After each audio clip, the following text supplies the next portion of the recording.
let's see. Today there are a few things I just want to mention. These are ideas I'm still working on, so I'll apologize ahead of time that these are things that I'm still working through. And the second, if I'm a little low key, I just got tested positive for COVID, so I'm a little lower key than I usually am right now. But fortunately, well enough to be here virtually. What I want to discuss today is thinking about the emergent structure of the online information ecosystem, in particular, thinking about where people get news and civic information. I should note that this is all part of a large set of collaborative projects and so on, and here are some of my collaborators, and there are even more collaborators. But this is a lot of work that's coming from folks in my lab, as well as a network of collaborators. So there are a lot of people here who deserve credit. The question I want to focus on is what are the emergent implications for how we access political information over the last generation? Obviously, this is something that people have wrestled with, but my essential argument is that we have this enormous expansion of choice. That is, we have way more choices. I live in Boston. It's much easier to access a vast array of news sources in living in Boston in 2022 than in, say, 2000. And I think the essential argument I'm going to make is that, number one, that choice has led to a concentration of producers. That is, ironically, by having choice individually, collectively, we have fewer choices.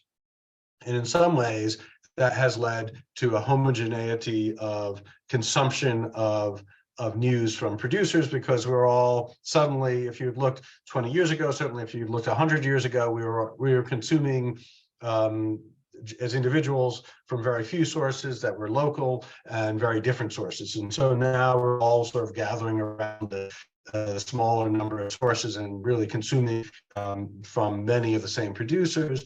But at the same time, that this vast expansion of choice has led to the development of curation processes around social media and search that has led to heterogeneity of consumption of news content. Ironically, or this is sort of, I think, a core paradox of the information ecosystem, that we have this choice that is leading to a concentration of producers and homogeneity in terms of where we're consuming news from, but there's an actual heterogeneity of news consumption at the news story level, not at the producer level. So there's homogeneity at the producer level, collectively, but heterogeneity then at the consumption at the story level, and that explains a lot of the dynamics we're seeing in over the last generation in news consumption. So when we think about how we news, and I'm going to focus on paper, but I think different media have different characteristic patterns of how we consume news. I'm going to talk about newspapers and newsfeed, social media, when we think of choice and structure in news consumption, pre-internet, and this is a very crude characterization, but I think roughly right, that we had our ecosystem was really dominated by local oligopolies in newspaper, local television and radio, and then we had a different kind of national oligopoly in network news, and that local news was involved not just in local news coverage, but also coverage of national and international news. If I'd been reading the Boston Globe in the 1990s, one would have seen a lot of novel coverage. The Globe had international news bureaus, a big news bureau in DC and elsewhere, but a lot of that is now gone. The internet, in contrast, again, very roughly speaking, has some of those residual structures of those institutions, but we can suddenly choose among any producers in the world. And again, sort of, because there are things like paywalls and walled gardens and so on that I'm happy to discuss. But we have a lot of choice. And as individuals, we certainly on average consume from more producers on average on a weekly basis than we would have 30 years ago. There's a way that when we can news from newspapers that actually I even have a newspaper here, right? That a typical newspaper like this, I'm old school, I have an actual paper here, that that there's more news in a newspaper than you can read. But you flip through it and you read the headline, you might read the lead, and some of it you read and some of it you don't. And in many ways, it's like a buffet, and nobody eats all the food, all the choices at a buffet, but you scan it all and you take it in visually, and then you choose to consume some of it. There's a way of thinking about the internet as being a buffet of buffets. That is, we can be picking out courses that that are from different restaurants. In a way, it's sort of like if you could go to any restaurant in the world and be picking courses off of them. And so there's a way in which we have this incredible array of choices, even with paywalls and the like. And a key logic of the internet is that it's decoupling consumption of news that from reading one story from an outlet doesn't mean that you're reading all the other stories. Everything else that you're reading is going to be coming from that outlet. That creates almost a story by story competition for your attention, and that competition is structured by the social algorithmic structures of the internet. If we look at prior research, especially and here I'm just very quickly picking from a few things. Definitely some prior research looking at media concentration. Matt Hyman looked at blogs, for example, finding that the few blogs dominated. There's obviously a lot of work on talking about how potential algorithmic curation would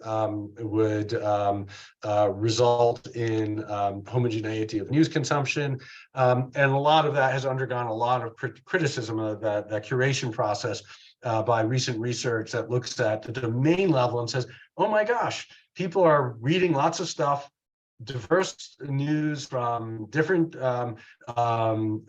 sources, and actually there's not a lot of segregation in terms of where people are consuming news from. Again, that's at the domain level, very important. All of that research is looking at, do you read the New York Times or Fox News, wherever, and it turns out people are looking at content from both places. My argument is that choice has led to concentration of consumption around a small number of outlets, and thus making it look like we're reading the same stuff. But it has also yielded a curation process at the news story that yields homogeneous choices that is polarized or segregated choices by news consumers. So on the one hand, it looks like we're consuming stuff that's heterogeneous and that we're all looking at the same outlets, but in reality, we are actually producing very homogeneous choices from the same places.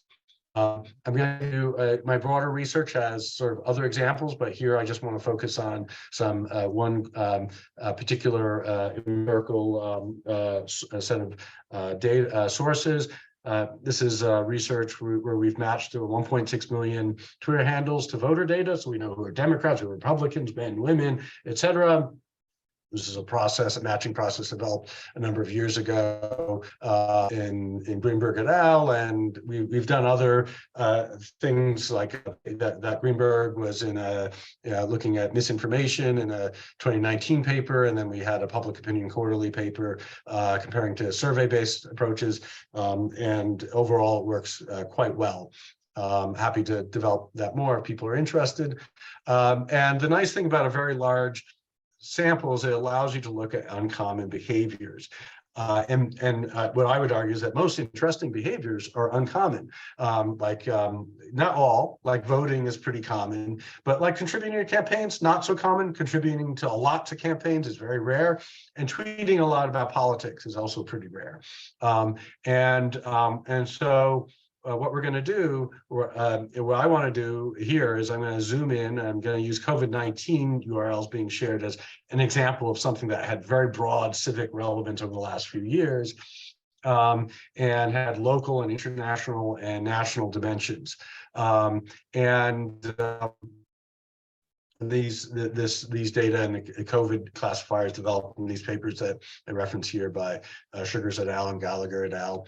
But I'm going to use this as a case study of looking at the concentration and homogenization of news. And so if we look at all these, this 1.6 million people that we are following on Twitter, again, these are real people with known identities, known characteristics. How concentrated is sharing on Twitter at the domain level? That is, what domains are there? A few domains that account for most of what's going on, or is it a big distribution? And what we see is it's very concentrated, number one, but there's also a very, very long tail. So like the top 50 domains account for roughly half of all of what's being shared on Twitter. And New Times is number one, Washington Post, CNN.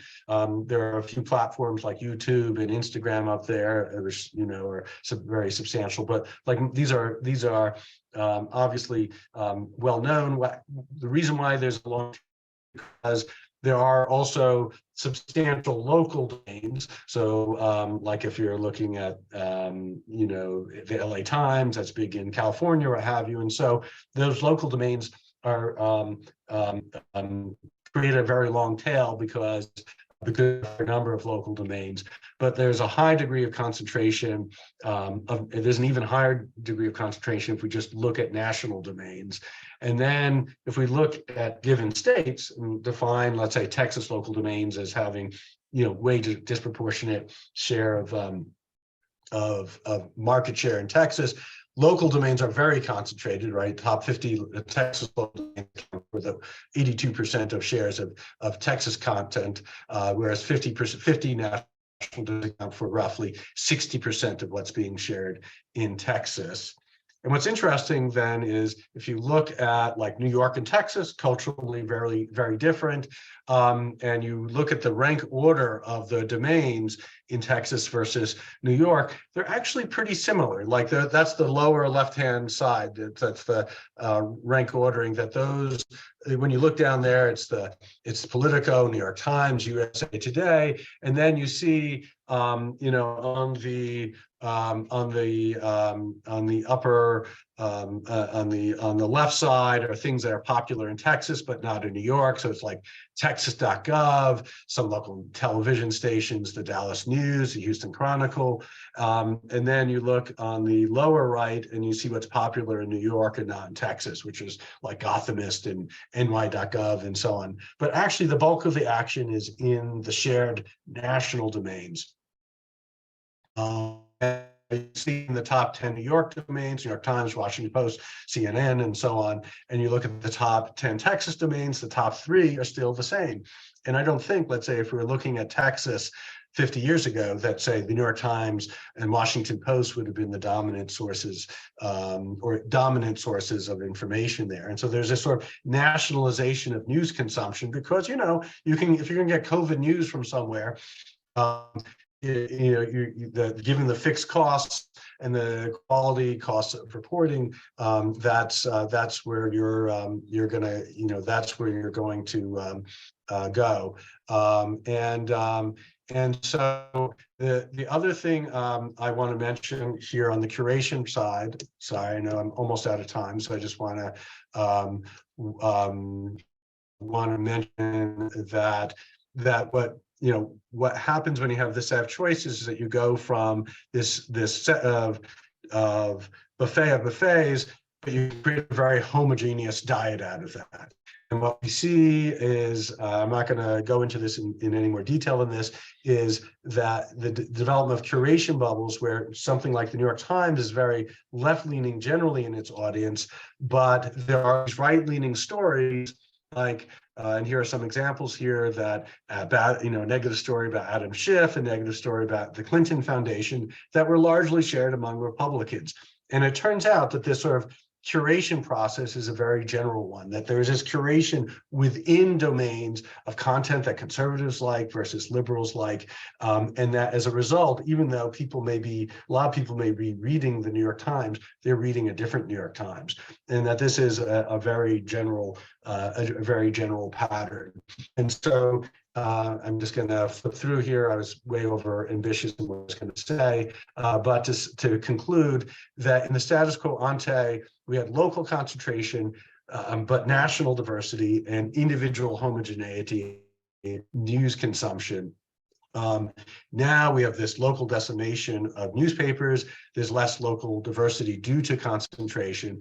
There's individual heterogeneity in consumption at the outlet level, but that there's this homogeneous bubbles that are national due to these curation processes, and that's, I think, where that's the emergent structure of the internet in terms of where we get civic and public news, and it's rather different from the prior stories around filter bubbles and so on that really emphasized the algorithmic component. That I really think that this is really the result of providing people choices, and if you provide people choices, that this is in a way the emergent consequence of that. So with that, I'm going to stop and